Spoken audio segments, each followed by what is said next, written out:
हाँ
जी बच्चों, good afternoon everyone. Good afternoon sir. बच्चों आप लोग भी सब कैमरास ऑन करो। अब हम कैमरास ऑन के साथ ही रखेंगे क्लासेस।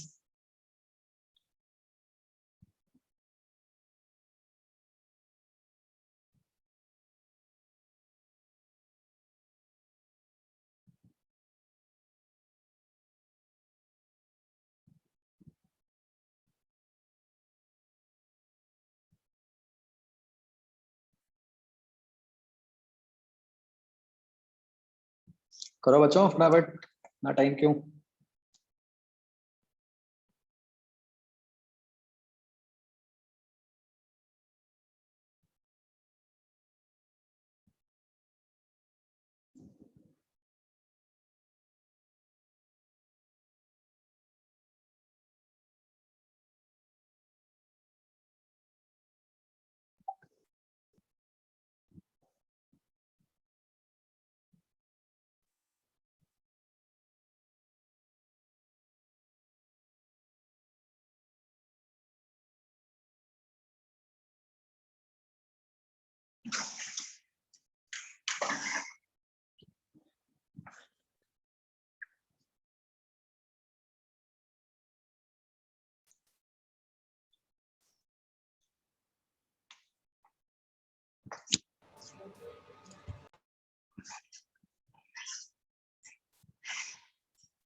ओके बच्चों, इज एनीवन न्यू जो पहले नहीं लगा रहा था classes? Yes, sir. Me.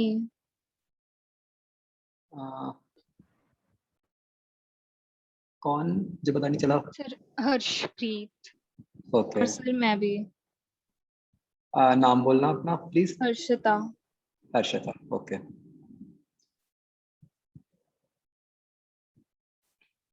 Harshita and Harshpreet, okay ठीक है।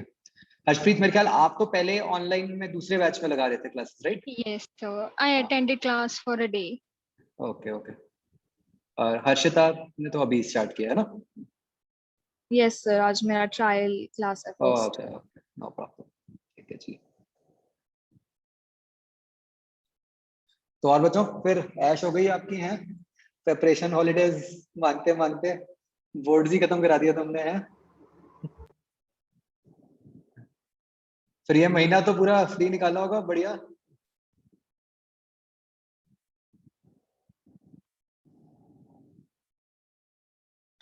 क्यों देविक?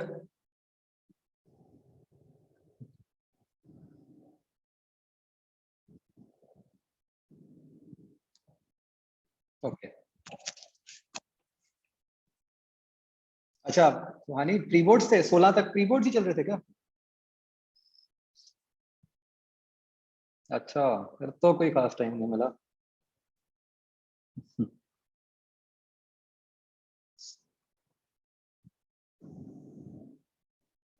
तो अभी कुछ वो तो नहीं बताया ना उन्होंने कि कैसे मार्क्स देंगे, क्या स्कीम रहेगी? ठीक है, चलो खैर, एनीवेज उससे कोई खास फर्क भी नहीं पड़ता।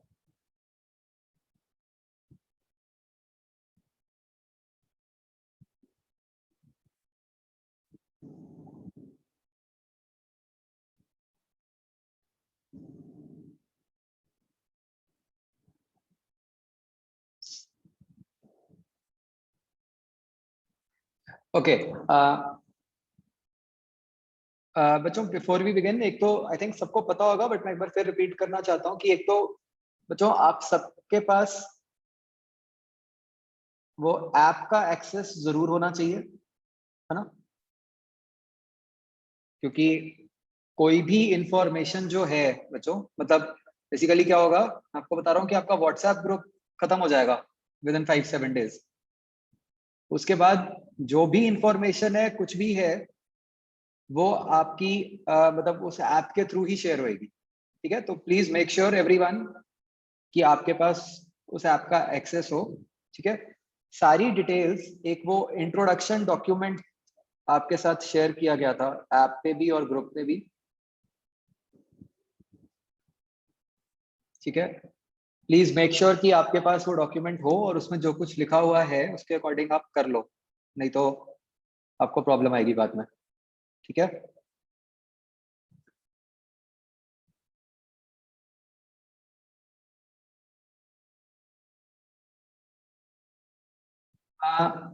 आप कौन सी पीडीएफ की बात कर रहे हो? आप में से कई लोगों ने लिखा कि वो खुलते नहीं है, जो मतलब जो एक्सरसाइज 01 डली हुई है, राइट?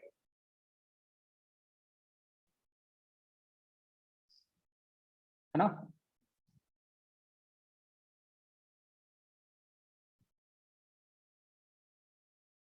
ठीक है, मैं ये वाली अभी के लिए करवा दूंगा कि वो पीडीएफ ओपन हो जाए। हाँ, वो डाउनलोड नहीं होती, वो अभी जिस सेक्शन के अंदर डली हुई है और लैपटॉप पे खुलती नहीं है।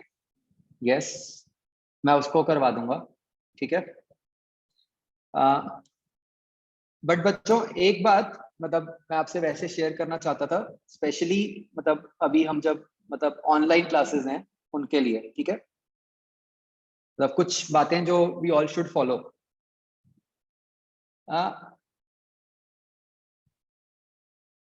देखो बच्चों, ऑनलाइन में ना कहीं हमारी ये टेंडेंसी हो जाती है कि हाँ, उसका वेब वर्जन है, वेब पे आप देख सकते हो, वो भी लिखा हुआ है डॉक्यूमेंट में। हाँ, तो मैं आपको ये कह रहा था बच्चों कि ऑनलाइन क्लासेस में हमारी कहीं ना कहीं ये टेंडेंसी हो जाती है कि हम कहते हैं कि टीचर से चल नोट्स बाद में टीचर भेज देगा, बाद में लिख लेंगे, या चल क्लास, हम कई बारी उतना अटेंटिव होके नहीं सुनते, जब हम सोच लेते हैं कि चल रिकॉर्डिंग मिल जाएगी। ठीक है, तो मैं एक चीज आपको बता रहा हूँ, मतलब मुझे बाकी सब्जेक्ट्स का तो नहीं पता, बट मैं तो नोट्स शेयर करूंगा ही नहीं आपके साथ। ठीक है, रिकॉर्डिंग आपके पास शेयर होगी, वो तो सारे उसकी होगी, ठीक है, सब्जेक्ट्स की, बट इसको ना मतलब डेली हैबिट मत बनाओ। देखो रिकॉर्डिंग का जो पर्पस है ना, वो सिर्फ ये है कि जैसे मान लो कोई नेटवर्क इशू आया, आपके लाइट चली गई, आपका कुछ मिस हो गया, तो आप उसको कवर करो। ठीक है, या चलो 10 दिन बाद कुछ पर्टिकुलर चीज मान लो माइंड में आई, कुछ चेक करना चाहते हो तो रिकॉर्डिंग देख ली।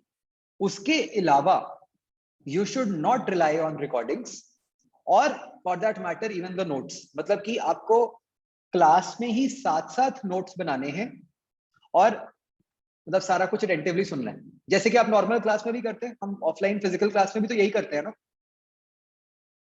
तो वही प्रैक्टिस रखो, ठीक है, इससे आपका बहुत टाइम बचेगा। नहीं तो आप क्लास तो पहले लगा ही रहे हो, फिर उसके बाद आप ये सोचोगे कि हाँ जी नोट्स मिला किसी से लिए या रिकॉर्डिंग दोबारा देखी, टू मच टाइम वेस्ट। ठीक है, we have to avoid that. दूसरी चीज बच्चों,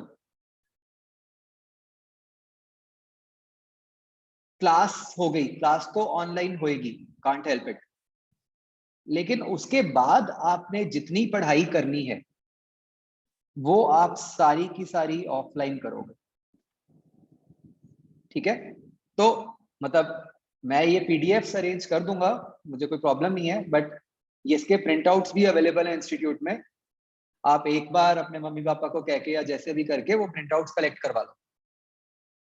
ठीक है, मतलब मैं ये चाहता नहीं हूँ, देखो मेरा जो लॉजिक है वो सिंपल है कि आपके क्लास के अंदर जो 5 आवर्स जाएंगे वो तो जाएंगे ही जाएंगे ऑनलाइन स्क्रीन के ऊपर।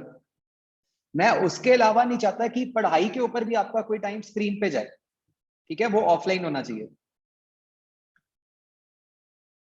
और ये भी पता है हमें, है ना, कि जो कोई रिक्रिएशन है, अभी आपने कुछ और करना है, कोई जो भी मोबाइल या लैपटॉप पे ही करोगे, कोई गेम देखोगे या कुछ करोगे।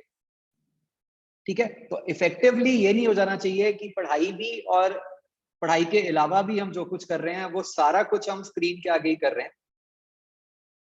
ट्रस्ट मी, अगर आप ऐसे टाइम निकालोगे ना, अगर 8-10 घंटे आपके हर रोज स्क्रीन पे होने लग गए, तो आपका मतलब सिर दर्द होना शुरू हो जाएगा विद टाइम, आपकी अटेंशन बहुत कम हो जाएगी, तो वो आपको लॉन्ग टर्म में बहुत तंग करेगा।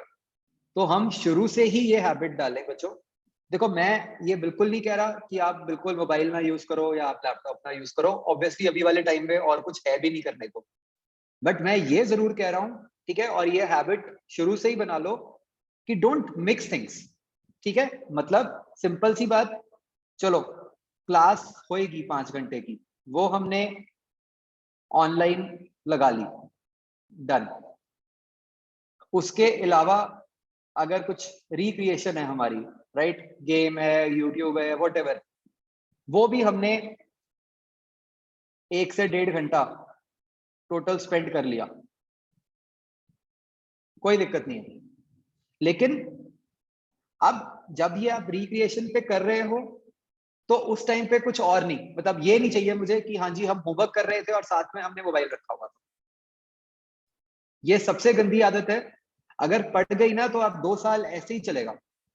ठीक है, मैंने ना ये बहुत बार चेक किया है आपके सीनियर बैचेस में, जैसे ना किसी बच्चे को मैसेज कर दो व्हाट्सएप पे, फट से रिप्लाई आ जाएगा, कभी भी, कभी सुबह कभी रात। और फिर उसको मैं बहुत डांटता था कि सिर्फ मैं चेक करने के लिए मैसेज करता था कि भाई इसका मतलब यह है कि तुम सारा टाइम ऑनलाइन रहते हो, राइट। तो इट्स नॉट एक्सपेक्टेड, आप मतलब मोबाइल को साथ रख के आपने पढ़ाई नहीं करनी, मैंने आपको बात पहले भी बताई थी। ठीक है ना, जब आप पढ़ाई कर रहे हो उस टाइम पे प्लीज सिर्फ पढ़ाई करो, और ऑफलाइन करो, मतलब जितनी आपने सेल्फ स्टडी करनी है बच्चों, वो सारी की सारी आपकी ऑफलाइन होनी चाहिए।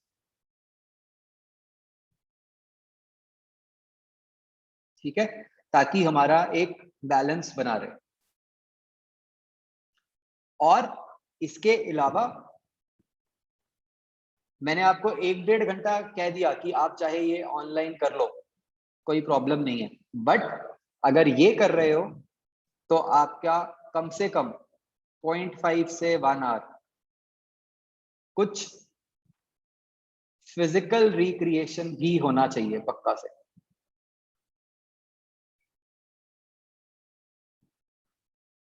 अब इसमें क्या कुछ आ सकता है in the present situation? Walk कर लो, चाहे घर की छत पे ही कर लो, चाहे गली में आसपास थोड़ा बहुत कर लो, साइकिलिंग हो सकती है, दोज ऑफ यू जो करते हो मे बी कोई डांस, योगा, मे बी किसी के पास कहीं कोई ऑप्शन हो तो badminton, but anything which does not involve screen. ठीक है, कोई भाई बहन के साथ लूडो खेल लो, चेस खेल लो, कैरम खेल लो, but anything which does not involve screen. ठीक है, ये बहुत जरूरी है। प्लीज बच्चों, हमने ये हैबिट रखनी है शुरू से। अगर आप इतनी हैबिट रख लोगे तो ट्रस्ट मी, आपको ना अभी कोई जितना भी अभी टाइम अपना ऑनलाइन चलेगा उसमें आपको कोई दिक्कत नहीं आएगी। अदरवाइज क्या होगा, विद टाइम ना आपको ये लगना शुरू हो जाएगा कि हाँ ऑनलाइन वाले टाइम में तो कोई पढ़ाई नहीं हुई। और ये तो आपको पता ही है ना कि हमें कवर तो करना ही है ना, चाहे ऑनलाइन है चाहे ऑफलाइन है। अब हम ये सोच के तो नहीं वेट कर सकते कि हाँ जी जब ऑफलाइन होगा तो सारा कुछ करेंगे। तो उसको इफेक्टिवली कवर करने के लिए जो मैंने आपको पॉइंट्स बताए हैं बच्चों, ठीक है, प्लीज मेक अ नोट और इसका आपने ध्यान रखना।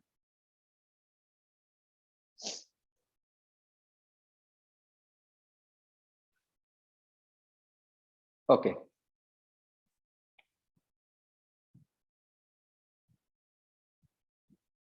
तो बच्चों अभी हम एक फिजिक्स के नए चैप्टर से स्टार्ट करेंगे। ठीक है, the name of the chapter is kinematics.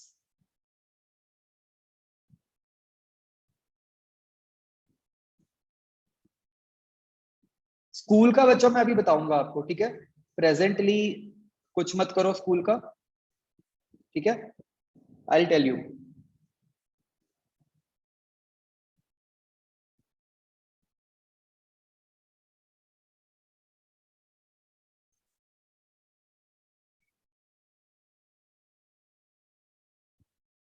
हाँ, वो स्कूल वाले इसीलिए ही तंग कर रहे हैं क्योंकि स्कूल वाले चाहते हैं कि आप जल्दी से उनके स्कूल में एडमिशन ले लो, बट स्कूल की एडमिशंस अगस्त तक चलती हैं, so don't worry about that. ठीक है,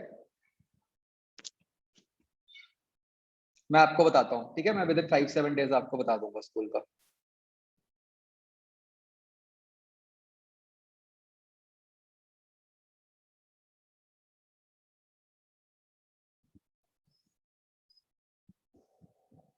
तो अच्छा, जो कैलकुलस बच्चों हम पहले कर रहे थे, ठीक है, उस टाइम पे कुछ लोगों ने शायद बीच में नहीं किया था, राइट? तो उसकी ना मैं एक अलग से क्लास रखूंगा, ठीक है, जो आपको पहले शीट मिली हुई थी, ठीक है, तो कि एक बार वो कंप्लीट हो जाए। New students, you don't have to worry about that right now, जो भी पहले हुआ था आपका बाद में हो जाएगा वो, ठीक है। अभी ये नया चैप्टर है, इसको हम बिल्कुल स्टार्टिंग से कर रहे हैं, इसमें कुछ नहीं है।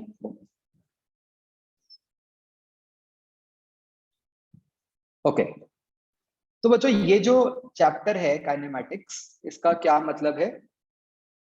This is basically made up of two words. One is काइनी, काइनी का क्या मतलब होता है? मोशन। अदर इज स्टडी, ठीक है, तो this means this is study of motion. और इसको बेसिकली हम दो पार्ट्स में पढ़ते हैं, वो आप समझोगे अभी लेटर ऑन कि ऐसा क्यों है, तो इसलिए राइट नाउ इसको वन कहते हैं, ठीक है।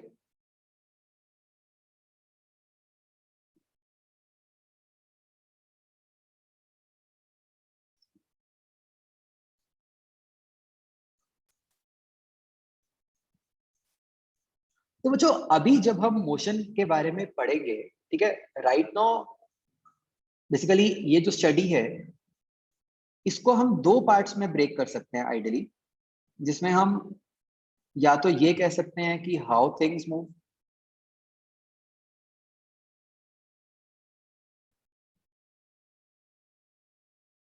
ठीक है, मतलब कैसे मूव कर रहे हैं, स्लो, फास्ट, कितने टाइम में पहुंच जाएंगे, ठीक है, किस डायरेक्शन में जा रहे हैं, ये सारा कुछ। और दूसरा होता है बच्चों कि व्हाई थिंग्स मूव,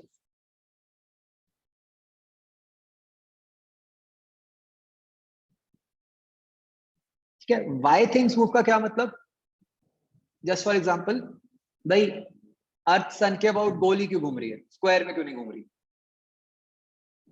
राइट। तो दो तरह के क्वेश्चंस होते हैं जो हम आंसर करना चाहते हैं। एक है हाउ, ठीक है, बस हम ये कह रहे हैं भाई कार चल रही है, क्यों चल रही है, पेट्रोल है नहीं है उसमें, हमें उससे मतलब नहीं है। हम कह रहे हैं कि बस कार चल रही है, वो कितना स्लो चल रही है, कितना फास्ट चल रही है, हम उसको आइडेंटिफाई कर रहे हैं, ठीक है।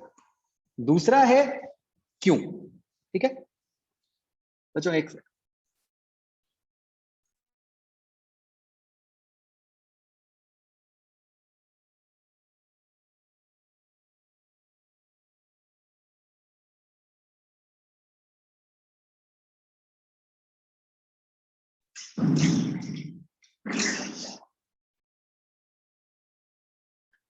तो बच्चों right now in this chapter we are not interested in why things move, ठीक है। हम अभी सिर्फ ये बात करेंगे कि चीजें कैसे मूव कर रही हैं हमारे आसपास, स्ट्रेट लाइन में मूव कर रही हैं या कर्व पाथ में मूव कर रही हैं, स्लो मूव कर रही हैं, फास्ट मूव कर रही हैं, हम ये सारे आंसर्स, ठीक है। तो हमारे प्रेजेंट चैप्टर में हमें हाउ वाली स्टडी करनी, ठीक है। और इसके अंदर भी बच्चों वो थिंग क्या है उससे फर्क नहीं पड़ता, ठीक है। मतलब वो थिंग एक इलेक्ट्रॉन है, उतनी छोटी भी हो सकती है वो थिंग एक बहुत बड़ा प्लैनेट भी हो सकता है, उससे कोई फर्क ही नहीं पड़ेगा। हम तो मतलब जो जनरल प्रॉपर्टीज पढ़ रहे हैं वो सबके लिए एप्लीकेबल, ठीक है। इन अदर वर्ड्स भाई हमें तो इससे मतलब है कि भाई मान लो कि ऑब्जेक्ट सर्कल में मूव कर रहा है, राइट, तो वो ऑब्जेक्ट चाहे इलेक्ट्रॉन हो जो कि न्यूक्लियस में घूम रहा है, तो वो ऑब्जेक्ट चाहे प्लैनेट हो जो सन के अबाउट घूम रहा है, उससे फर्क नहीं पड़ता कि वो ऑब्जेक्ट क्या है। हमें तो सिर्फ इससे मतलब है कि उसकी मोशन कैसी है, ठीक है। ये बात तो जो समझ आती है सबको। तो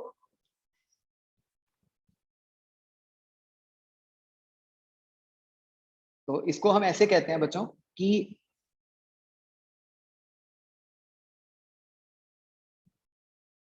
presently we consider all objects to be point objects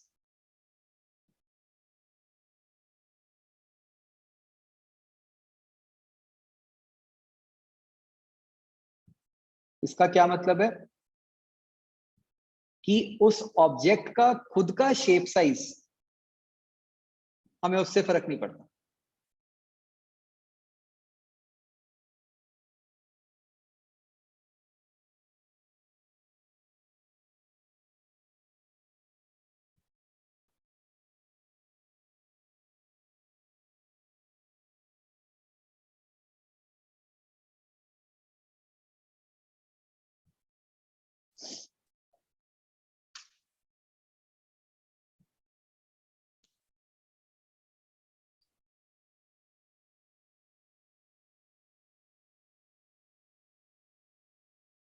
clear बच्चों।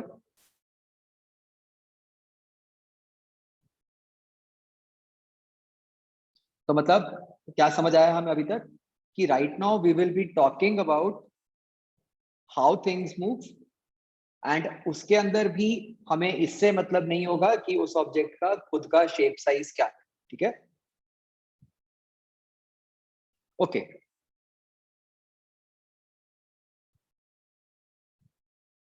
तो बच्चों ये बताओ मुझे, मोशन वर्ड का, जैसे हम बार बार मूव वर्ड यूज कर रहे हैं, मोशन वर्ड का एज सच मीनिंग क्या हो?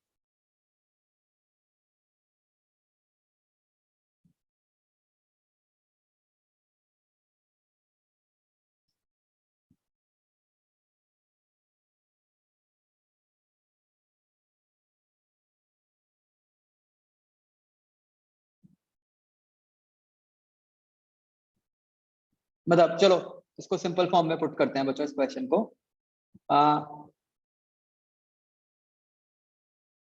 राइट नाउ क्या मैं मोशन में हूं? सब चैट में आंसर करो बच्चों, यस नो।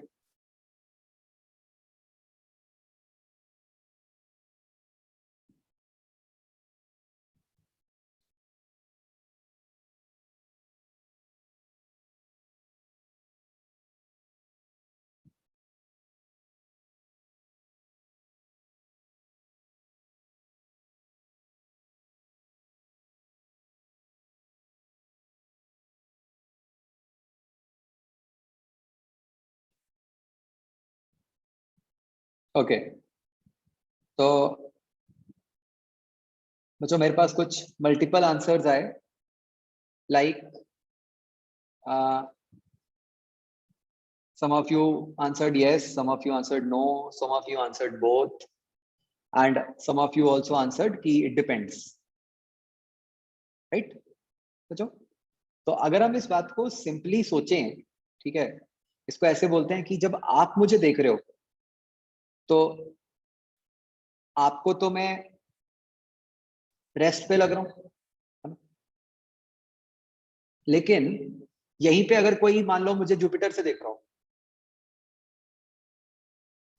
तो उसको मैं रेस्ट पे लग रहा हूँ या मोशन में लग रहा हूँ?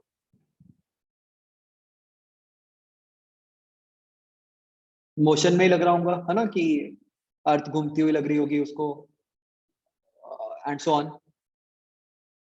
तो भाई इसका मतलब तो ये हुआ कि किसी को मैं रेस्ट पे भी लगता हो सकता हूँ, किसी को मैं मोशन पे भी लगता हो सकता हूँ, ठीक है। इसका बच्चों एक बहुत अच्छा एग्जांपल ये है, आपको पता होगा कि हिस्टोरिक टाइम्स में लोग ये मानते थे, है ना, कि अर्थ रेस्ट पे है और सन उसके अराउंड घूमता है ना। और आप ये भी मानते हो कि अर्थ पे रहते हुए हम खुद, अगर हमें पढ़ाया ना जाए लेट से, तो क्या हम खुद कभी ये बात बता सकते हैं कि अर्थ घूम रही है, चाहे अपने एक्सिस के अबाउट, चाहे सन के अराउंड जो रिवॉल्व कर रही है? हम ये नहीं बता सकते ना, राइट? तो ये तो कैसे पता चला होगा, ठीक है, मतलब मुझे एग्जैक्टली नहीं पता, बट प्रोबेबली जैसे मान लो कोई अर्थ से, मान लो कोई स्पेसशिप या रॉकेट ऊपर गया, ठीक है, तब उन्हें दिखा होगा कि हाँ भाई अर्थ तो घूम रही है, राइट? तो अब ये तो एक इंटरेस्टिंग बात हुई कि अर्थ में रहते हुए तो हमें कभी नहीं पता चला, ठीक है। और जब हम अर्थ से ऊपर जाते हैं तो दिखता है कि अर्थ जो है वो अपनी एक्सिस के अबाउट भी घूम रही है गोल गोल, और ऐसे सन के अबाउट भी घूम रही है, ठीक है। एंड अच्छा, एक रफ आइडिया, सबको पता है कि अर्थ सन के अबाउट ऐसे घूमती है ना? जस्ट वेरी रफ आइडिया, ये स्पीड कितनी होती होगी जिस स्पीड से अर्थ घूमती है सन के अराउंड?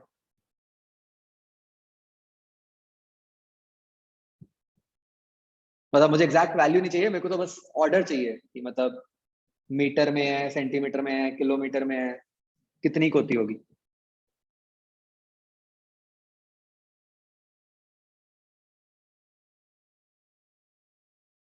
या मतलब चलो ऐसे कह लो, एक यूनिट सिंगल यूज करते हैं कि अगर किलोमीटर पर आवर में ही बात करें, तो वेरी वेरी रफली कितने किलोमीटर पर आवर होती होगी? 10, 100, 1000, 10,000?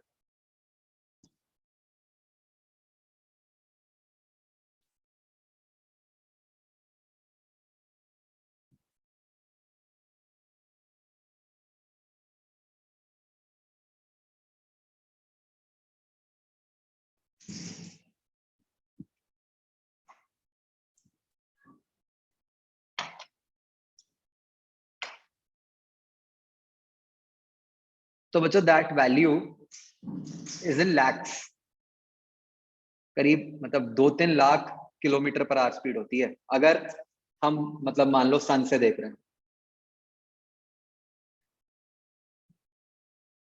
ठीक है। तो ह्यूज वैल्यू, और वही जब हम अर्थ के ऊपर खुद बैठे हैं तो हमें वो जीरो ही लग रही है, हमें पता ही नहीं चल रहा।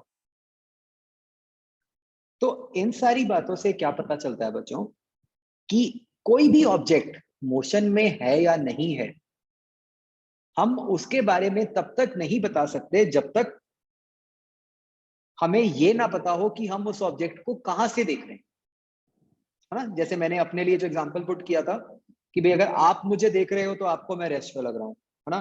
कोई जुपिटर से देख रहा है मुझे तो उसको मैं मोशन में लग रहा हूं, ठीक है। तो सबसे पहली बात तो ये है बच्चों कि ये बताने के लिए कि एक ऑब्जेक्ट मोशन में है कि नहीं है, उससे पहले हमें ये पता होना चाहिए कि उस ऑब्जेक्ट को हम देख कहां से रहे, ठीक है। हमारा आंसर उस पे ही डिपेंड करे। समझ आया बच्चों? तो ये पॉइंट लिखो कि whether an object is in motion or not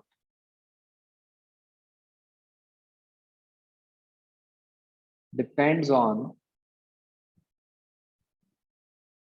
the place from where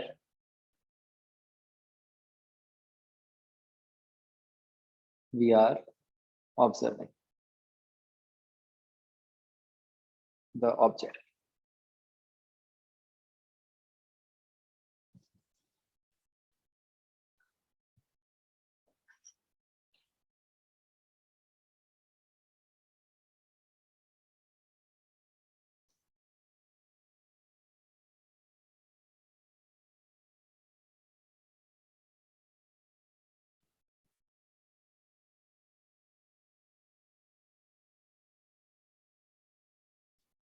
ठीक है जी।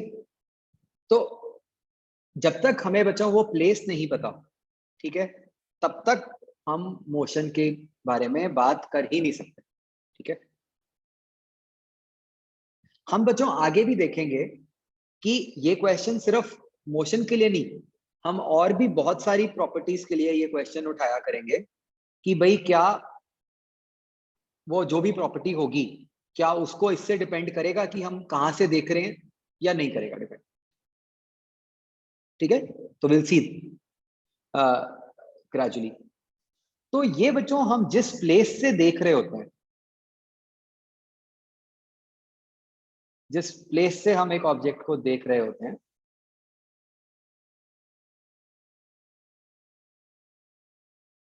उसको हम कहते हैं फ्रेम ऑफ रेफरेंस।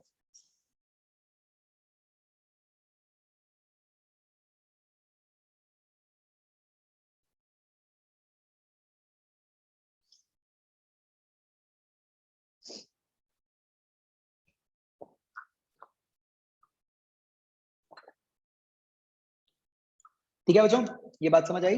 फिर से, जब तक हमें ये नहीं पता होगा कि फ्रेम ऑफ रेफरेंस क्या है, तब तक हम एक ऑब्जेक्ट की मोशन की बात ही नहीं कर सकते, ठीक है। एंड आपको ये कंफ्यूज नहीं होना बच्चों, ये मत सोचना कि फ्रेम ऑफ रेफरेंस तो बहुत सारे हो सकते हैं तो हम हर फ्रेम ऑफ रेफरेंस से कैसे बताएंगे, ठीक है। तो वो ऐसा कुछ कॉम्प्लेक्स नहीं पूछा जा सकता, हमें ऐसा ही पूछा जाएगा जहां से हम सीधा सीधा बता सकते हैं जी। ओके, तो ओके, अब मान लो बच्चों फ्रेम ऑफ रेफरेंस आप हो, आपका रूम है, ठीक है। हाँ मोहक, बिल्कुल। देखो, अगर हम सन का फ्रेम ऑफ रेफरेंस लेते हैं तो उसके हिसाब से ये है कि अर्थ सन के अराउंड घूम रहा है ना। वेराज अगर हम अर्थ का फ्रेम ऑफ रेफरेंस लें तो हमें क्या लग रहा है, हमें तो ये लग रहा है ना कि सन अर्थ के अबाउट घूम रहा है। तो दोनों स्टेटमेंट्स बिल्कुल सही है, कोई गलती नहीं है, ठीक है। बस वो फ्रेम ऑफ रेफरेंस पे डिपेंड करता है।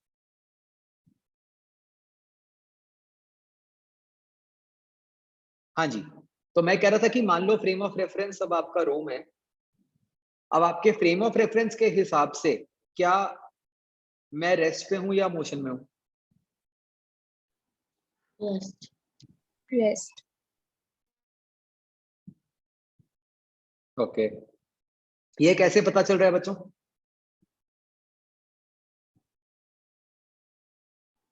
सर क्योंकि जो उनसे आपके पीछे की दीवार है वो स्टैटिक है। तो जो सा आप जहाँ से वहां पे प्लग है, आपका वहां से डिस्टेंस कांस्टेंट है, इसका मतलब आपका रूम नहीं हिल रहा और आप भी नहीं हिल रहे उसके रिस्पेक्ट में। मतलब आपने क्या किया, आपने मेरे पीछे वाली दीवार को देखा, है ना, या जो पीछे प्लग दिख रहे हैं उनको देखा, और उनके हिसाब से आपने कहा कि वो प्लग से देखने में मतलब मैं बिल्कुल सेम जगह पे ही लग रहा हूं, इजंट इट? ये मानते हो बच्चों? यही तरीका है ना? तो इसके बेसिस पे क्या डेफिनेशन बना सकते होगे आप मोशन की, सोचो।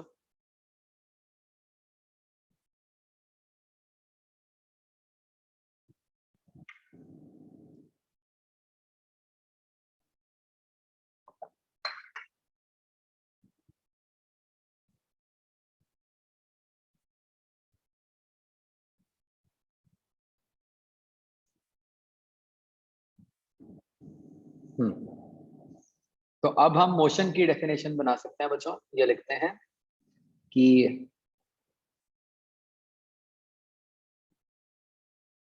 an object is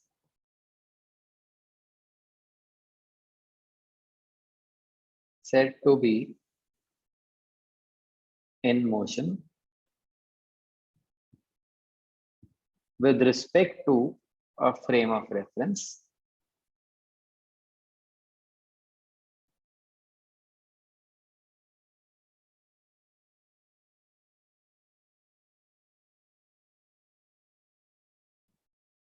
if it is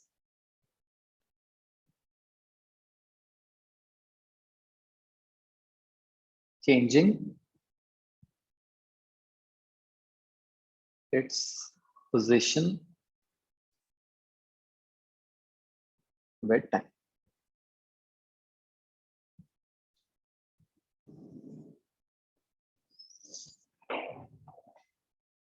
ठीक है, तो अगर तो हमें किसी भी ऑब्जेक्ट की पोजीशन चेंज होती हुई लगती है तो हम उसको मोशन में कहते हैं, अगर हमें उसकी पोजीशन चेंज होती हुई नहीं लगती तो हम उसको रेस्ट पे कहते हैं। ये बात समझ आती है बच्चों? इसका अगर हम एक सिंपल सा एग्जांपल लें बच्चों, देखो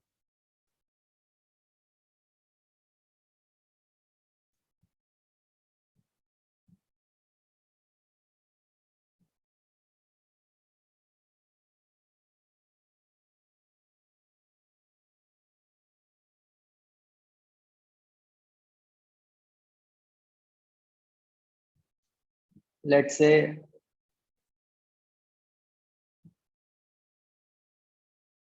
एक कार जा रही है,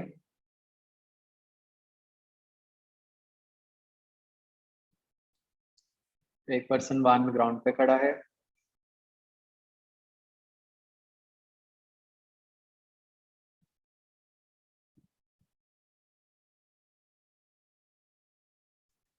एक पर्सन टू कार के अंदर है। ठीक है जी,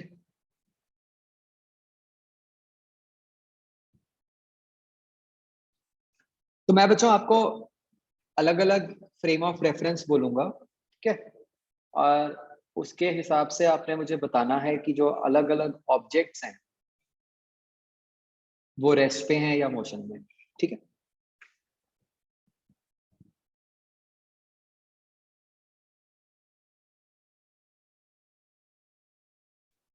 ये सब ने चैट में आंसर करना है। तो लेट अस से सबसे पहले आप मुझे बताओ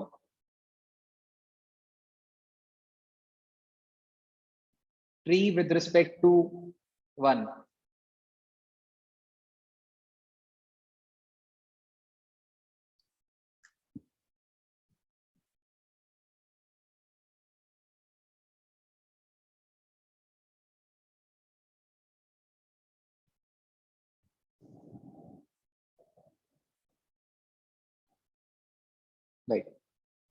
तो ये रेस्ट पे है।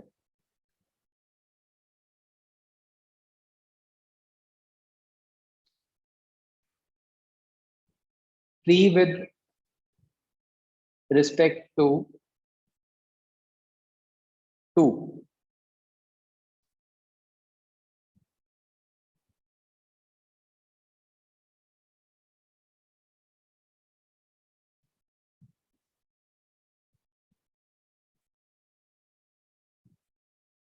तो क्या लग रहा होगा बच्चों टू को?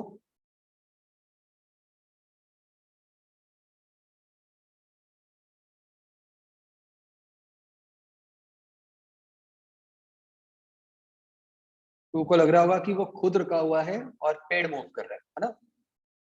This is a common observation. अगर आप जैसे कार में जा रहे हो तो आपको हमेशा ऐसा लगता है ना कि पेड़ पीछे को जा रहा है।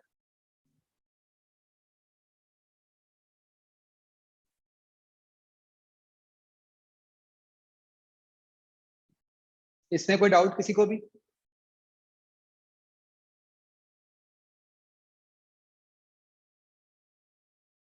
Okay okay.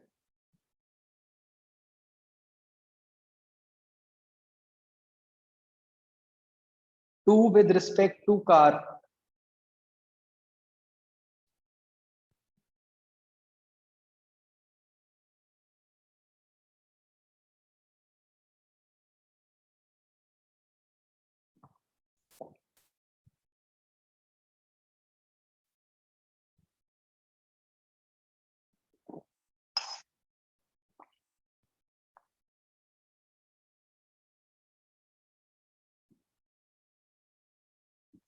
सबके आंसर नहीं आए, क्या चक्कर है?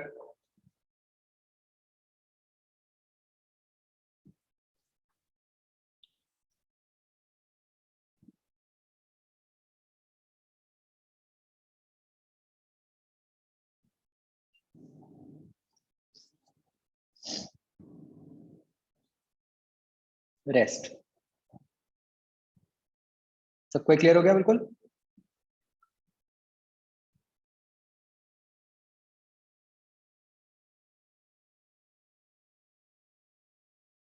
ओके।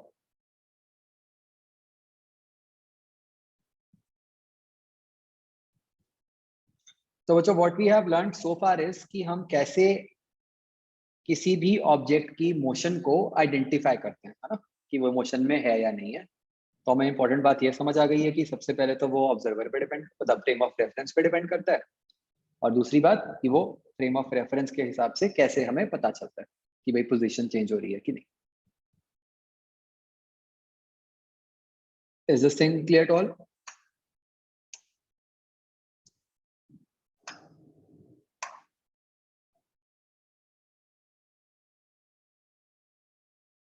अच्छा बच्चों एक मुझे बताओ doubt.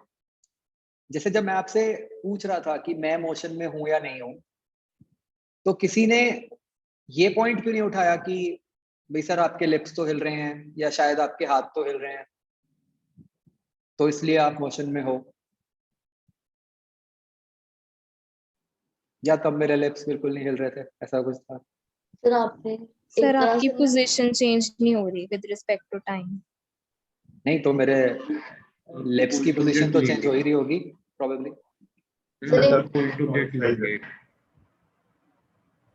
Sir size and shape do not matter. एक तरह से हमने आपको पॉइंट साइज ही मानना है। Yes, this is exactly why मैंने ये पॉइंट लिखवाया था कि हमने पॉइंट ऑब्जेक्ट मानना है। ठीक है, हमें ऑब्जेक्ट के शेप साइज का तो कुछ पता ही नहीं चल रहा अभी। Is this thing clear to all?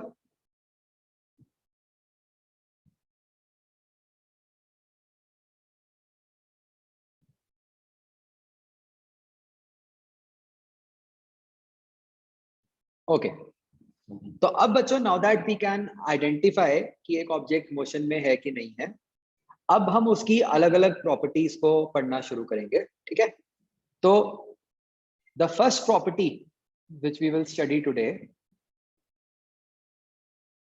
उसको हम कहते हैं एज डिस्टेंस।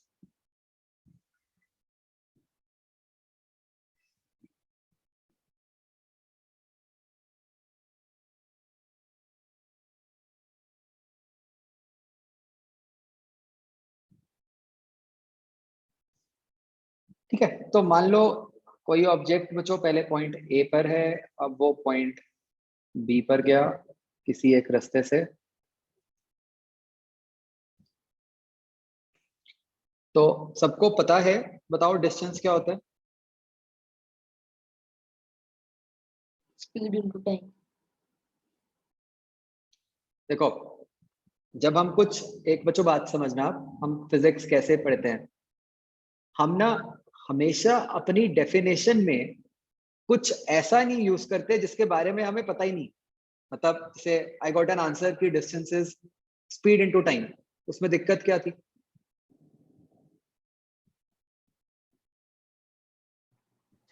अभी स्पीड तो हमने डिफाइन ही नहीं किया, है ना? आप अगर ध्यान से देखो ऊपर भी हमने बात मोशन की थी, लेकिन मोशन को डिफाइन करने के लिए पहले मैंने फ्रेम ऑफ रेफरेंस डिफाइन किया। क्यों? क्योंकि जब हमने मोशन की डेफिनेशन लिखनी थी उसके अंदर फ्रेम ऑफ रेफरेंस आना था, राइट? तो हमेशा बिल्कुल सीक्वेंशियल चलना है ना? आपने कोई भी एक टर्म को एक्सप्लेन करने के लिए कोई और अननोन टर्म नहीं यूज करनी कभी भी, ठीक है? अननोन इन द सेंस जो अभी तक हमने नहीं पढ़ी, राइट? पढ़ी तो मतलब नोन तो फिर भी हो सकती है, बट जो हमने नहीं पढ़ी। तो डिस्टेंस का क्या मतलब होता है बच्चों? अगर मैं बिल्कुल लेमैन लैंग्वेज में बात करूं डिस्टेंस की, कि भाई अगर मैं किसी तरीके से ये जो रास्ता बना हुआ है उस रास्ते के अलोंग एक धागा रख दूं, बिल्कुल उसके अलोंग एग्जैक्ट, तो उस धागे की क्या लेंथ है? Isn't it? मानते हो सारे? तो यही बस इसकी डेफिनेशन है कि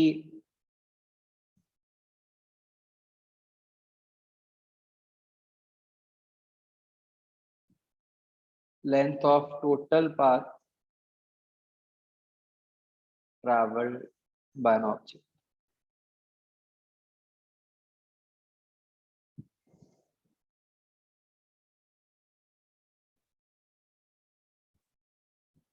अच्छा बच्चों, एक बात मैंने आपको पहले भी बताई थी, मैं एक बार फिर रिपीट कर रहा हूं। हमें ना अब एग्जैक्ट बुकिश डेफिनेशंस पे नहीं जाना, उससे कोई फर्क नहीं पड़ता। ज्यादा इंपॉर्टेंट ये है कि हमें वो समझ आया होना चाहिए, राइट? तो मैंने आपको बताया था कि जो 12th के बोर्ड एग्जाम्स होते हैं उसमें जो आपके मार्क्स मतलब लगते हैं, उसमें आपको अपने वर्ड्स में ही एक्सप्लेन करना होता है, ठीक है? एग्जैक्ट डेफिनेशन की कोई जरूरत नहीं होती। ओके, तो बच्चों ये डिस्टेंस की क्या क्या प्रॉपर्टीज होती हैं? सबसे पहले तो इसके यूनिट्स, कैसे मेजर करते हैं हम इसको? Metre, kilometre.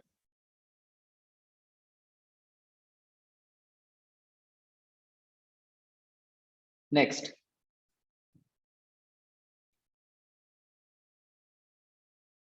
बच्चों ऑल्दो ये टर्म के बारे में हम पढ़ेंगे अभी आगे, मैं सिर्फ इसलिए लिख रहा हूँ क्योंकि पहले आप सबने सुना हुआ है इसके बारे में। It is a scalar quantity. इसका क्या मतलब हुआ? It do not depend on direction. इसको डायरेक्शन से कोई मतलब नहीं है ना? हमें तो सिर्फ इससे मतलब है कि टोटल कितना धागा लगा हमारा।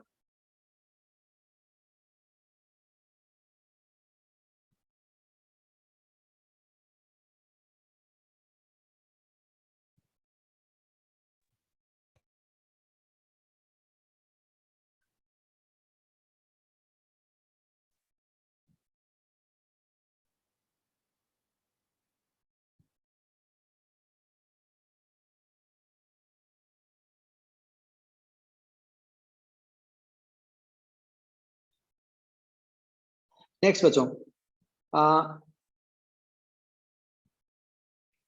ये डिस्टेंस ट्रैवल्ड बच्चों, पॉजिटिव, नेगेटिव, जीरो, क्या हो सकता है?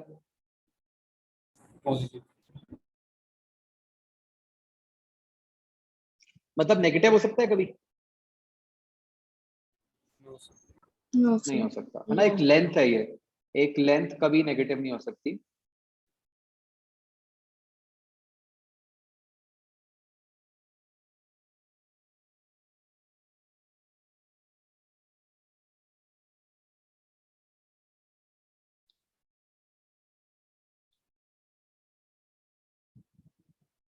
ओके, नेक्स्ट मुझे बच्चों ये सोच के बताओ कि अगर डिस्टेंस ट्रैवल्ड मान लो 0 है तो उसका क्या मतलब हुआ? Body at rest. Body set rest. ये पक्का है? अगर बॉडी मान लो कहीं घूम के वापस आ गई हो फिर फिर कुछ डिस्टेंस तो होगा ही। तो भी डिस्टेंस तो ट्रैवल किया ही है ना? तो मतलब अगर वो डिस्टेंस ट्रैवल्ड 0 है, ये तो सिर्फ एक ही केस में हो सकता है, अगर बॉडी रेस्ट पे ही हो।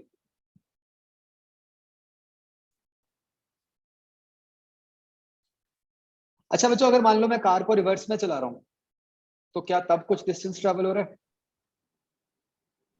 यस। Yes. यस, फर्क ही नहीं पड़ता है ना, जिस मर्जी तरफ चलाओ।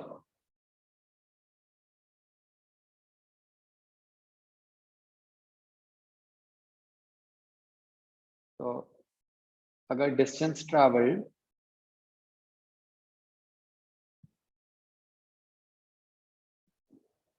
इज 0, इसका मतलब है कि जो ऑब्जेक्ट है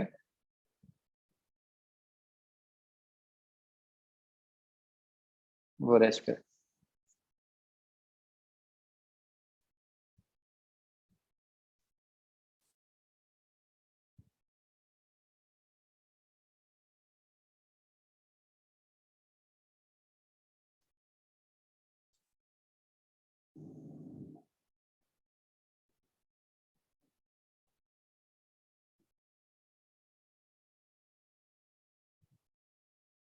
ओके, अगला पॉइंट बताओ मुझे बच्चों ध्यान से सोच के।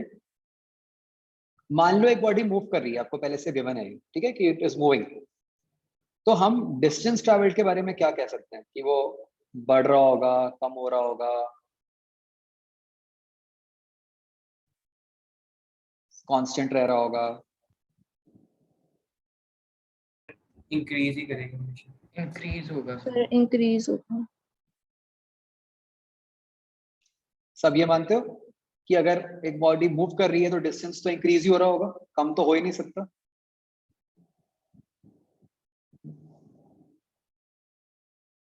तो हम एक प्रॉपर्टी लिख सकते हैं कि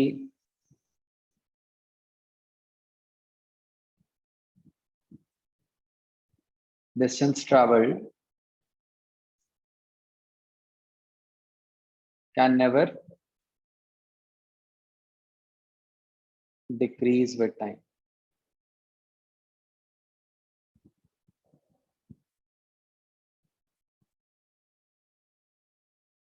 Understood? तो इस पे बेस पे जो कोई किस टाइप का क्वेश्चन आ सकता है?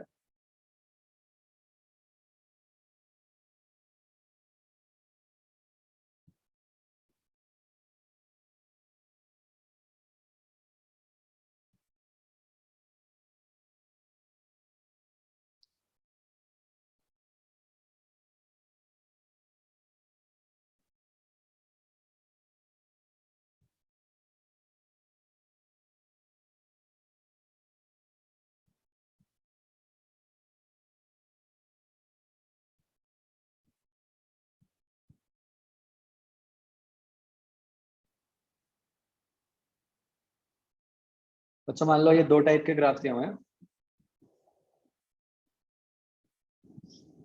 बताओ दोनों ग्राफ किस टाइप की सिचुएशन को रिप्रेजेंट कर रहे होंगे?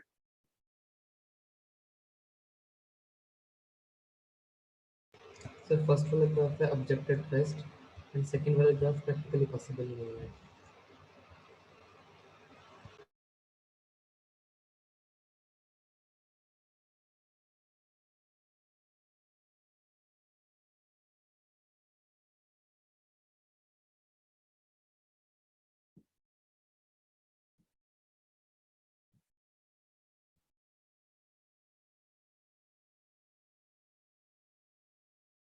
सारे आंसर करो भाई।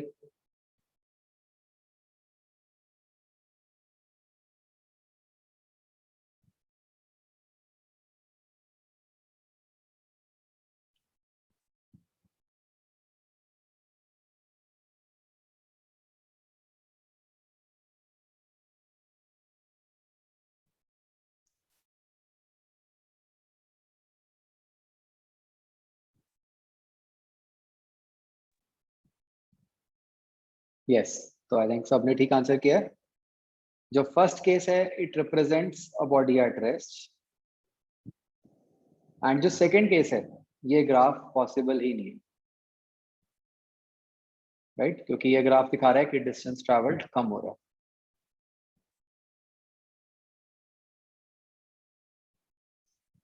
ऐसे ही बच्चों, अगर मैं एक और केस भी बनाऊं,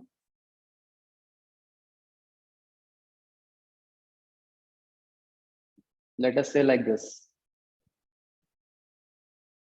बताओ ये पॉसिबल है कि नहीं? No, sir. ये भी पॉसिबल नहीं है ना?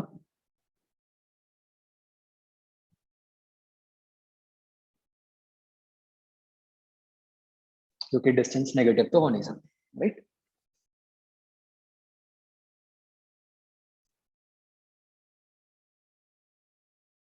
सबको डिस्टेंस की सारी प्रॉपर्टीज समझ आ गई? ठीक है, अगली प्रॉपर्टी बच्चों जो हम पढ़ते हैं एक बॉडी की, उसको हम कहते हैं डिस्प्लेसमेंट।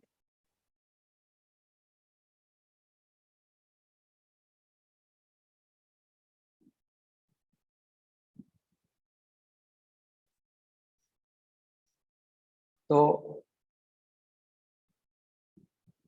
सेम बच्चों मान लेते हैं कि बॉडी ए से बी गई,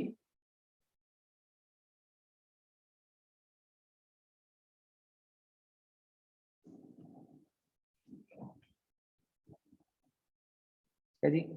तो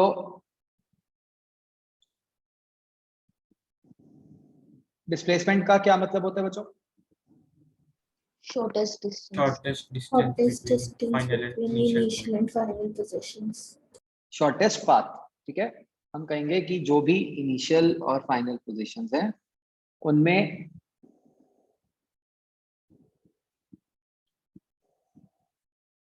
शॉर्टेस्ट पाथ क्या है?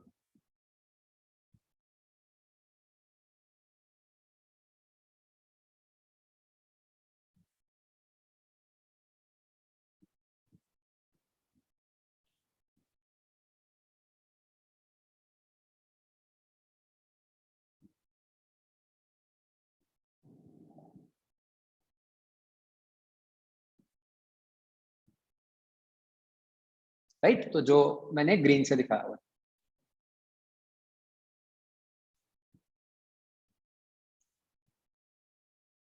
तो डिस्प्लेसमेंट की डेफिनेशन हो गई shortest path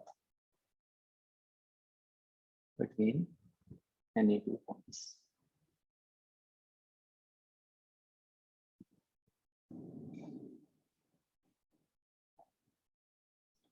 तो बच्चे इसमें एक बात का आपने ध्यान रखना है, ठीक है, जो एक कई बार कंफ्यूजन हो जाती है। इससे बिल्कुल कोई फर्क नहीं पड़ता कि वो शॉर्टेस्ट पाथ एग्जिस्ट करता है या नहीं करता, ठीक है? असली में वैसा कोई पाथ है या नहीं, ठीक है? हम तो ये कह रहे हैं कि अगर वो पाथ होता तो वो क्या हो, ठीक है? तो ये नहीं कंफ्यूज होना आपने कि भाई देखो मैंने इसीलिए ये फिगर बनाया है कि मान लो ए से बी असली में तो बॉडी ऐसे कर्व पाथ से गई है, ठीक है? बट हम ये कह रहे हैं कि अगर पॉसिबल होता तो सबसे छोटा पाथ क्या हो। क्लियर? अब इसमें बच्चों इसकी क्या क्या प्रॉपर्टीज हैं?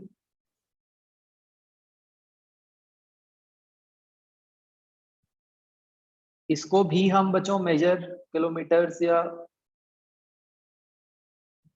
मीटर्स में करते हैं।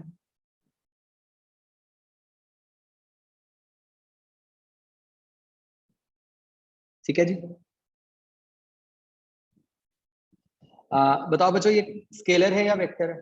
Vector. Vector. क्यों? Vector. Because it depends on direction. How does it depend on direction? सिर्फ If पहले we go in reverse direction, it is negative. सिर्फ पहले एक ऑब्जेक्ट आगे गया, फिर राइट लेके फिर एक और राइट लिया, ज्यादा ट्रेवल किया, तो फिर sir he started towards north और अपनी स्टार्टिंग आप पोजीशन से वो साउथ में था। आप तो एग्जांपल ले रहे हो। मेरा क्वेश्चन तो ये है कि इन द फर्स्ट प्लेस हम उसको वेक्टर बोल ही क्यों रहे हैं?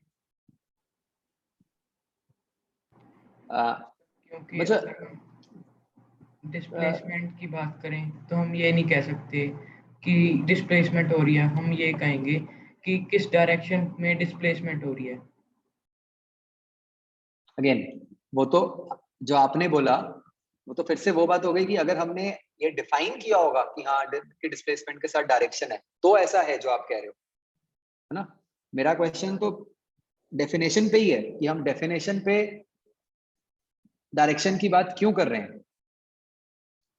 बच्चों बिल्कुल ध्यान से, मतलब अगर आप पिछला मतलब अराउंड 5 मिनट पहले का सोचो, जब मैंने आपसे पूछा था डिस्प्लेसमेंट की डायरेक्शन, मुझे बताओ कि क्या आंसर्स आए थे। कुछ अनम्यूट करके कईयों ने आंसर किए थे, क्या क्या आंसर्स आए थे?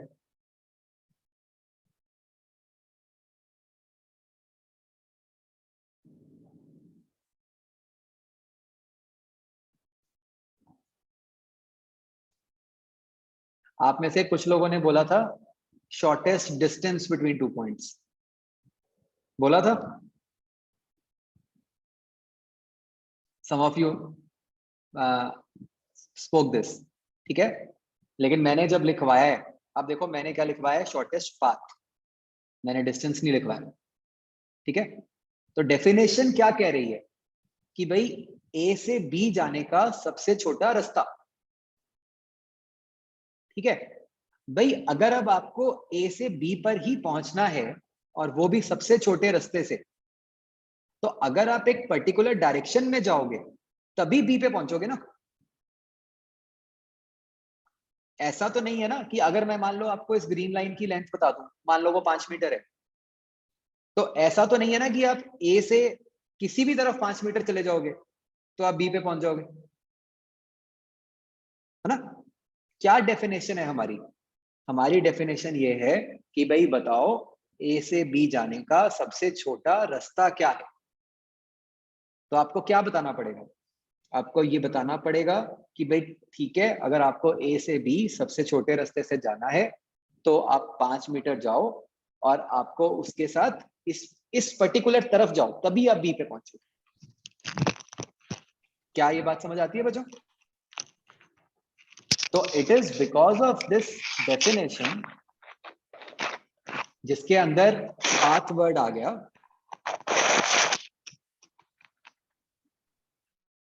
कि हमें साथ में डायरेक्शन स्पेसिफाई करनी पड़ेगी, ठीक है। डिस्टेंस में हमने क्या बोला?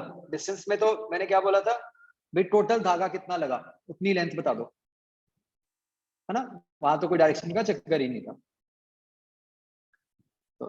तो इसलिए यहाँ पे ये जो क्वांटिटी है ये वेक्टर होगा, ठीक है। जैसे ही ये क्वांटिटी वेक्टर हो गई, इसका क्या मतलब हो गया कि हमें डायरेक्शन भी स्पेसिफाई करनी है हमेशा।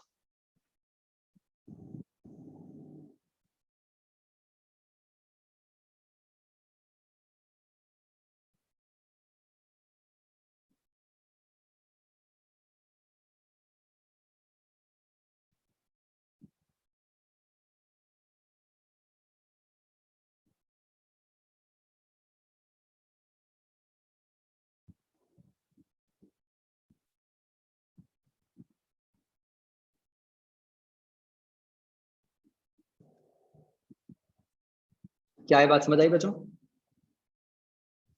कि डायरेक्शन तो स्पेसिफाई करनी ही पड़ेगी। अब बच्चों डायरेक्शन स्पेसिफाई करने के वैसे तो अलग अलग तरीके हो सकते हैं। हम फॉर द टाइमिंग एक इजी तरीका जो बनाते हैं, ठीक है, उसको हम कहते हैं साइन कन्वेंशन।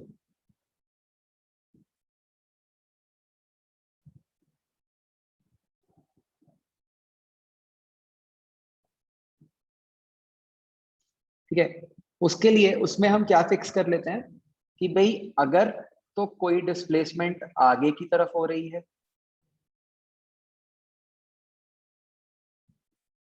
या ऊपर की तरफ हो रही है, तो उसको हम पॉजिटिव बोलेंगे। और अगर वो पीछे की तरफ या नीचे की तरफ हो रही है तो उसको हम नेगेटिव। बच्चों कन्वेंशन वर्ड का क्या मतलब होता है?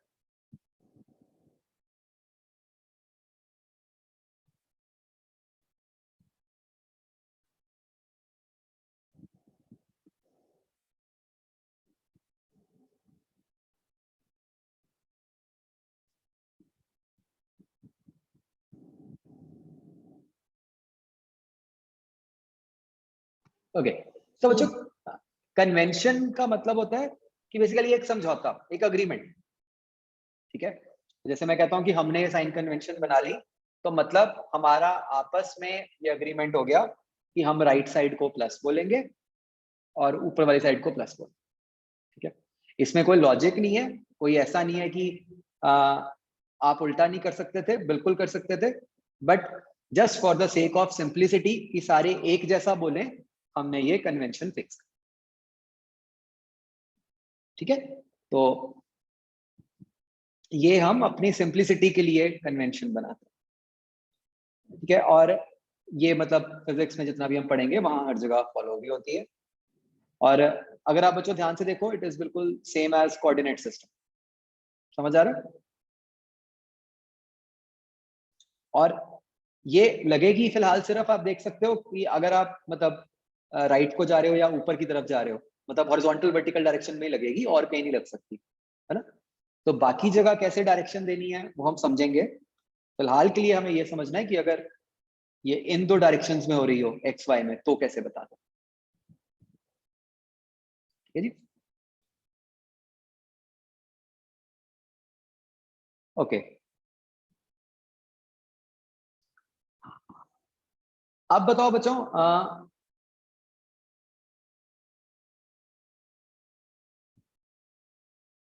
क्या डिस्प्लेसमेंट पॉजिटिव हो सकती है? Yes, because of this convention तो हो ही सकती है कि अगर राइट को है तो वो पॉजिटिव होगी। क्या डिस्प्लेसमेंट नेगेटिव हो सकती है? Yes sir. Again because of this convention negative हो सकती है कि अगर लेफ्ट को गए हम। क्या डिस्प्लेसमेंट जीरो हो सकती है? Yes, sir. Yes sir. बिल्कुल हो सकती है। कब होगी जीरो? एट रेस्ट और At rest. या फिर वो अपनी इनिशियल पोजीशन पे Initial वापस आ जाए।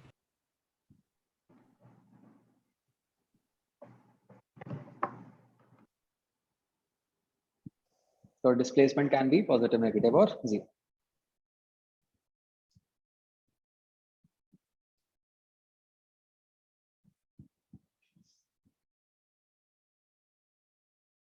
ओके, तो अगला पॉइंट बच्चों, जैसे डिस्टेंस में हमने कहा था कि अगर डिस्टेंस जीरो है तो इसका मतलब बी ऑब्जेक्ट रेस्ट पे ही होगा।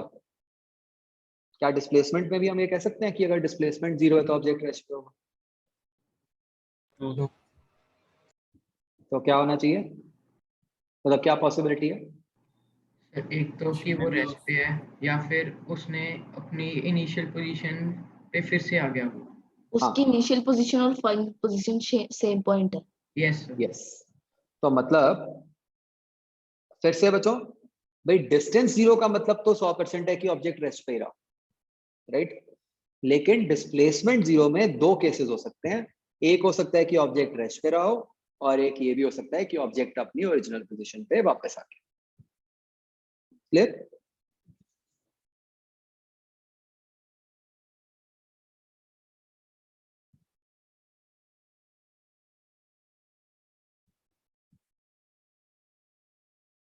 तो भाई अगर डिस्प्लेसमेंट जीरो है तो इसकी दो पॉसिबिलिटीज हो सकती हैं।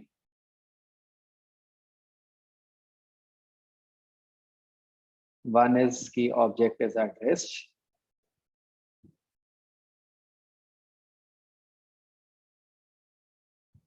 Other is object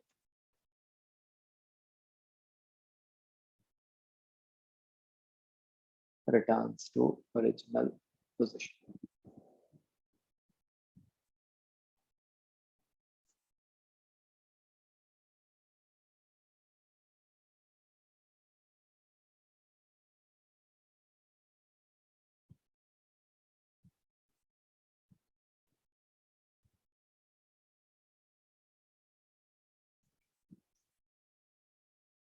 understood everyone?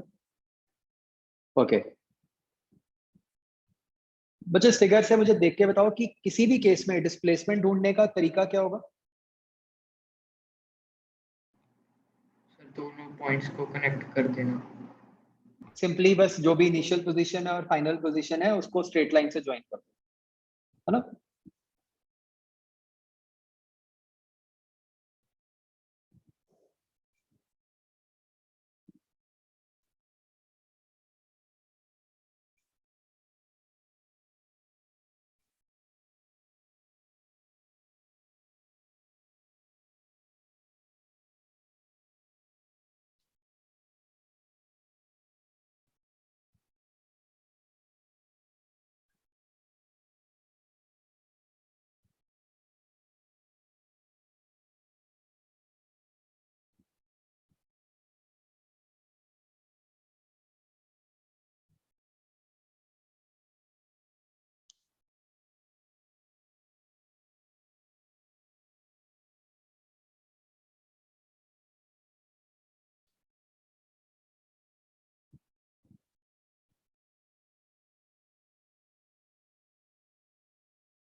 Clear?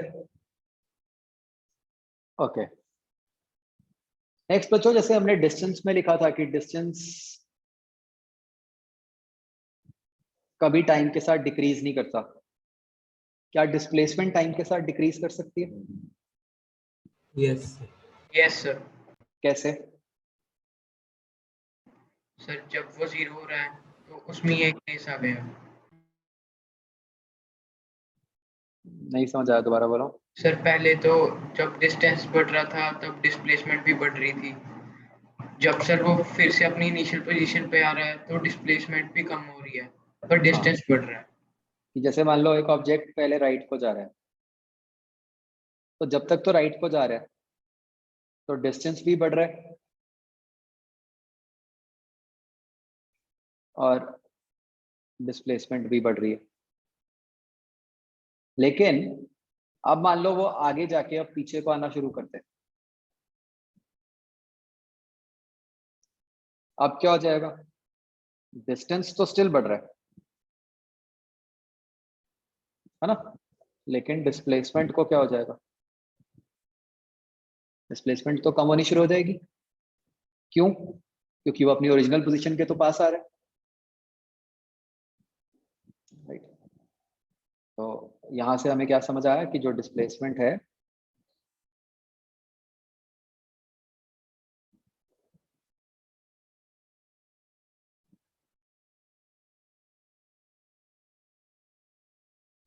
it can increase or decrease with time.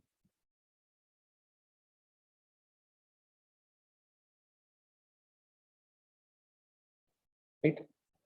तो मतलब बच्चा एक्चुअली क्या है मेन बात कि डिस्टेंस और डिस्प्लेसमेंट को ना आपने हमेशा इकट्ठे पढ़ना है। मतलब आपके माइंड में हमेशा क्लियर होना चाहिए कि कुछ भी जो आप मतलब ढूंढना चाहते हो, जो भी प्रॉपर्टी है या कुछ भी हम लिखते हैं, कि उस केस में डिस्टेंस में क्या आंसर आएगा और डिस्प्लेसमेंट में क्या आंसर आएगा, है ना? दोनों का इकट्ठे सोचना है।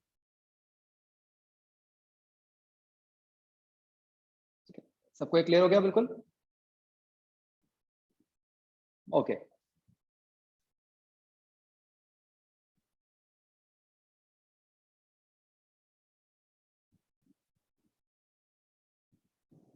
हाँ बच्चों, any doubt till now please ask.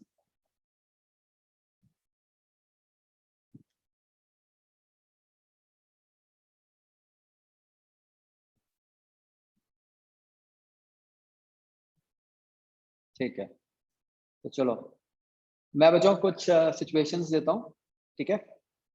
आप सबने इन सिचुएशंस में डिस्टेंस और डिस्प्लेसमेंट दोनों निकालने हैं और चैट में आंसर्स भेजने हैं।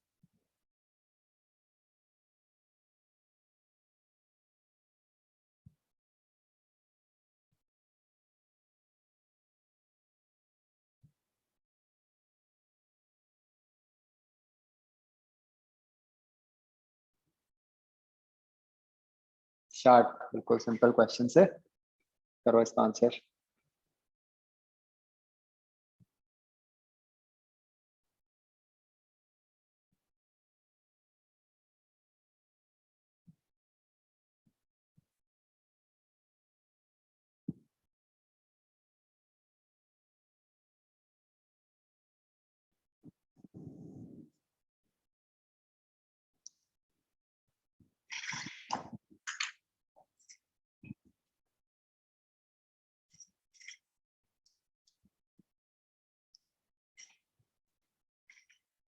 मुझे में आया, एक सेकंड चार्जर लेकर।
हाँ जी, तो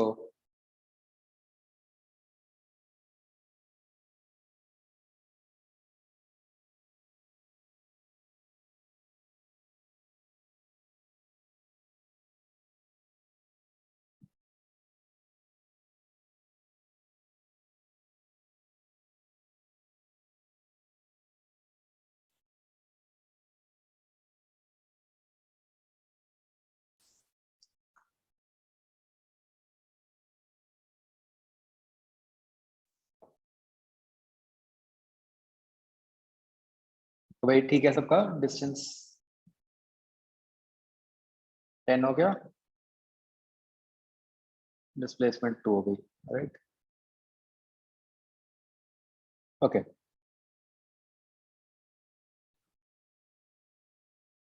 अगर उल्टा करना है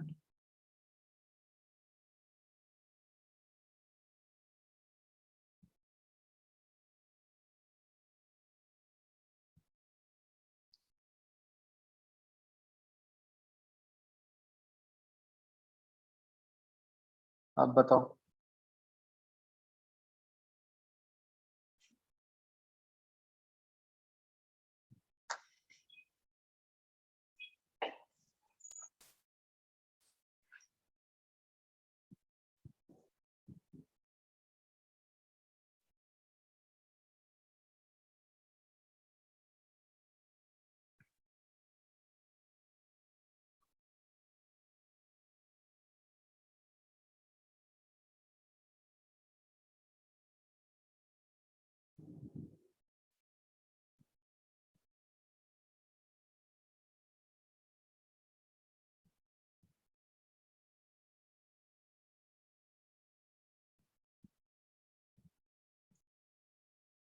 यहाँ अब कुछ लोगों ने गलत कर दिया आंसर।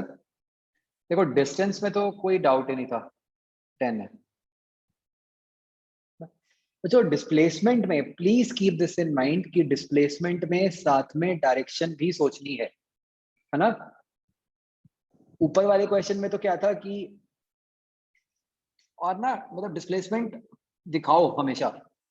क्या डेफिनेशन है? इनिशियल से फाइनल पोजीशन स्ट्रेट लाइन। तो ये आपकी ग्रीन लाइन डिस्प्लेसमेंट शो कर रही है ना? तो जब भी आप डिस्प्लेसमेंट बताने लगते हो, हमेशा माइंड में रखो कि आप उसका मैग्नीट्यूड भी बता रहे हो और डायरेक्शन भी बता रहे हो, ये जो हमने पॉइंट लिखा है, right, this is very important कि डिस्प्लेसमेंट में साथ में डायरेक्शन भी बतानी है। तो ऊपर वाले में तो क्या हुआ कि बाई चांस वो राइट को ही थी तो कोई फर्क ही नहीं पड़ा, प्लस में ही आनी थी, ठीक है। बस इसीलिए मैंने यहाँ पे क्वेश्चन दिया था भाई, यहाँ पे जब आप डिस्प्लेसमेंट ड्रॉ करते हो इनिशियल से फाइनल स्ट्रेट लाइन, तो वो ऐसे ड्रॉ होगी। तो इसका आंसर क्या बनता है?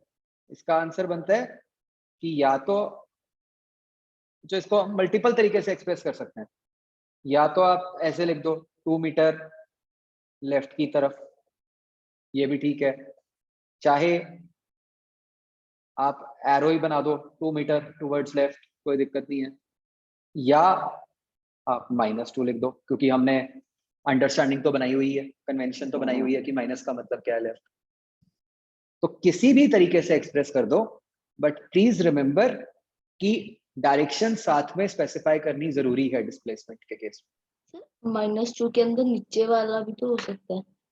हाँ, वो चलो उसकी चलिए। अभी चिंता ना करो फॉर द टाइमिंग, ठीक है। इज दिस क्लियर बच्चों? Okay, next.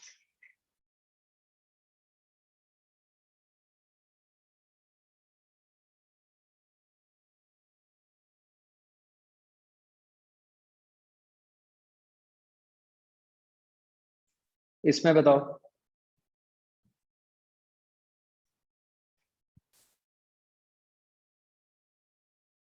कुणाल चेक करो अपना कनेक्शन। बच्चों मेरी आवाज आ रही है ना सबको? ठीक है। Yes sir.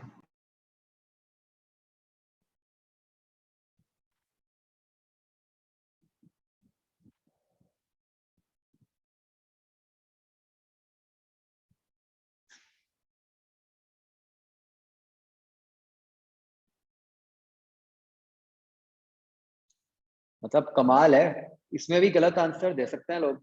सामने होते ना, मैं पक्का मतलब लात मारता।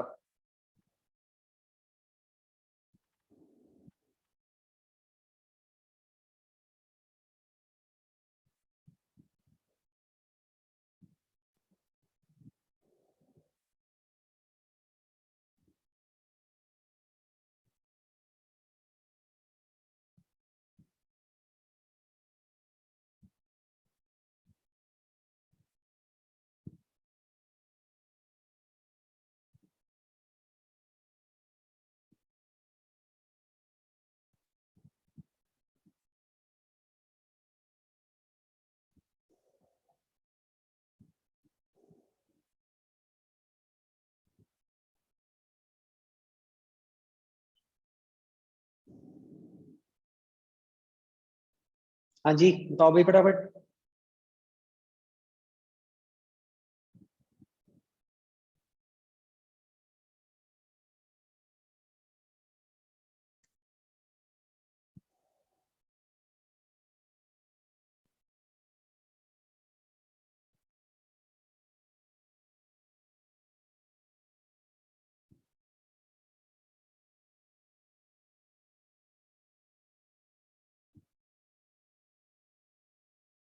तो डिस्टेंस जो है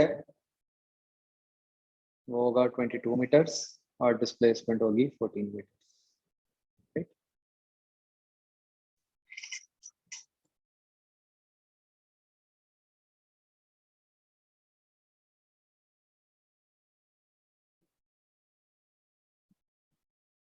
इसमें बताओ।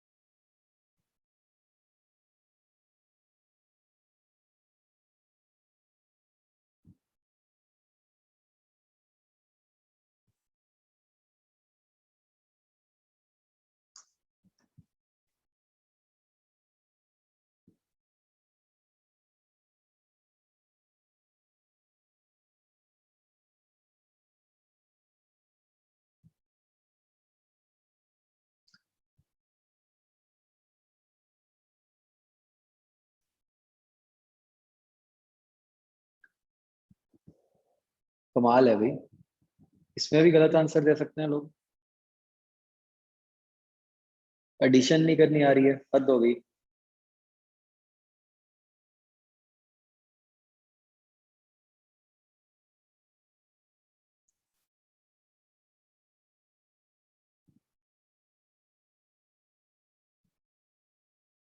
आयुष भारद्वाज रूट 12 आएगा।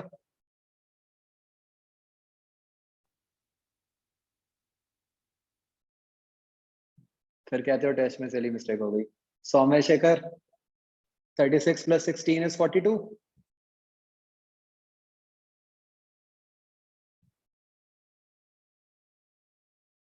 कितनी बार कहा है भाई, जल्दी के चक्कर में गलत आंसर मत दिया करो, फिर टेस्ट में भी तो यही सब कुछ होता है।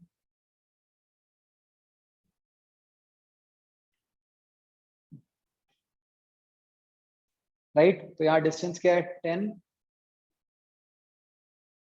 डिस्प्लेसमेंट क्या है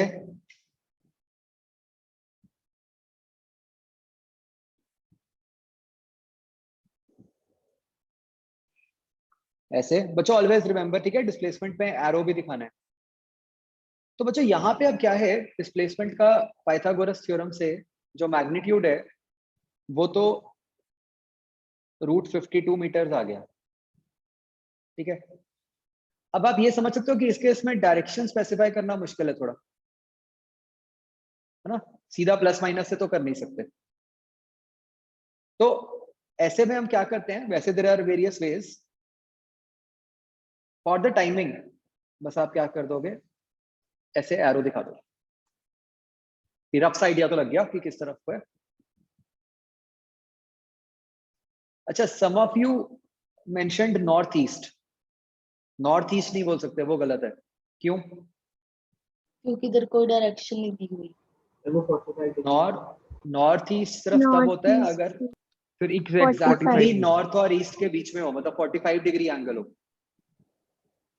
यहाँ पे अगर आप एंगल निकालोगे, ये कितना बनेगा एंगल पता ना, ये tan थीटा इज 2/3, है ना। Of course this angle is not 45, तो आप इस डायरेक्शन को 45 नहीं कह सकते, ठीक है, प्लीज रिमेंबर, मतलब नॉर्थ ईस्ट नहीं कह सकते।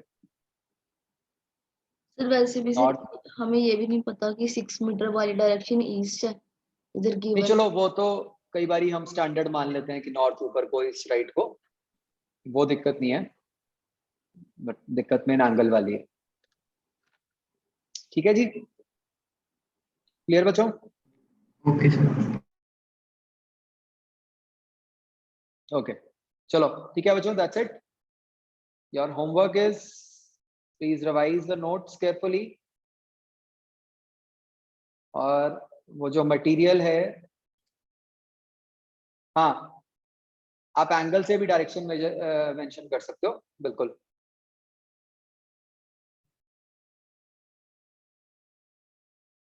और आपको एक्सरसाइज 0 और 1 का बच्चों ए पार्ट कंप्लीट करना है, ठीक है।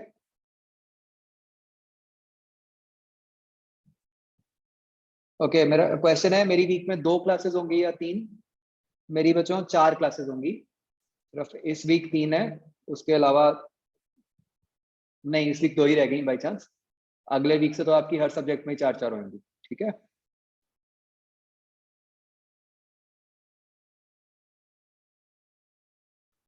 होमवर्क इज एक्सरसाइज 0-1 का ए पार्ट, ठीक है।